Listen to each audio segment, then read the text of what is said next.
One of the things was, why didn't they get out of the car? It's a question some people may wonder, because according to the video, they were in the car for a minute before this flames and smoke and everything.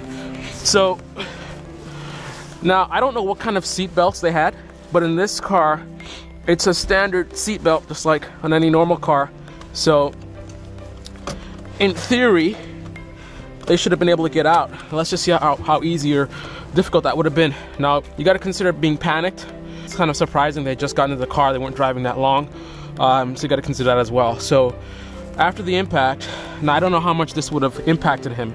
If there was penetration, then this is very narrow. So any kind of penetration, and this thing would have been squeezing on Paul Walker. So I don't know what kind of damage could have been done there. And then if it was penetrated, how do you get out of this door? This door may not be functional at all. But let's just say it's damaged, but somehow it's able to be opened. Well, first things first, they got to get out of the seatbelt. So to get out of the seatbelt, you would have to reach down here, and it's kind of standard. So regardless of what car Paul Walker normally drives, it would have been intuitive for him to reach down and try to get this out. Unless he panicked and freaked out and he was just kind of like trying to get out and he didn't know what he was stuck on. That's something that can happen as well. People panic. You don't think right, you can't even dial 911, you're dropping the phone, you're dialing the wrong number. So I don't know if, he's in the car and he's struggling trying to get out, and then his Roger Rodas is sitting in this seat, and he's not gonna just crawl over him and get out. Maybe he's trying to help him out. Maybe Roger Rodas is stuck in the car and he's trying to help him to get out. Something, he's injured, or vice versa. He was trying to actually get Paul Walker out of the seat. Maybe he was unconscious, or the seatbelt was jammed or something, and they're struggling. And before you know it, the fire started. I mean, any number of things could have happened. But as far as getting out, I mean, it's a little tight reaching down in there. It's interesting. So it's not the easiest thing to get out of because it's tight in here, but it's again in a standard location, and that's assuming that they had this kind of seatbelt in here. They could have had raising harness, which had been a 6-point harness with the central release.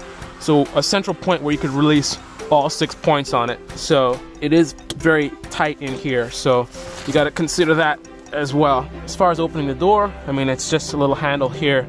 You just have to pull on that and pop the door out. Now the next thing is this is a supercar, so it's cramped in here. So if the car is damaged, I mean, trying to get out of here, I mean, it's a little difficult getting out of here as it is.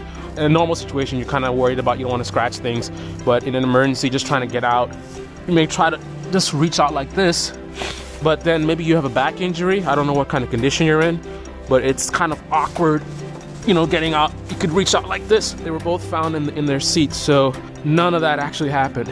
But that's just to give you an idea of the environment that they would have been in after the incident. Same situation for the driver, not really anything much different.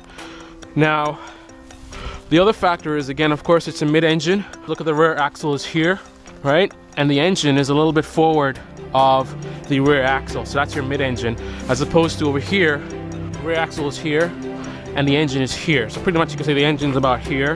This is a mid-engine. Engine is here, rear axle is there. Now, why are we talking about the engine? Well, first of all, like I said, you don't have the engine in the front, which adds additional protection, potentially in an accident, but also fuel. So you have you fuel it here. As far as where the fuel tank is located, you're not really gonna be able to see much, but most of it is located between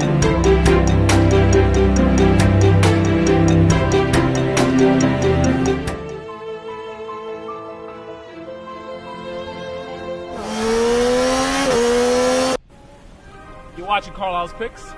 Don't forget to subscribe.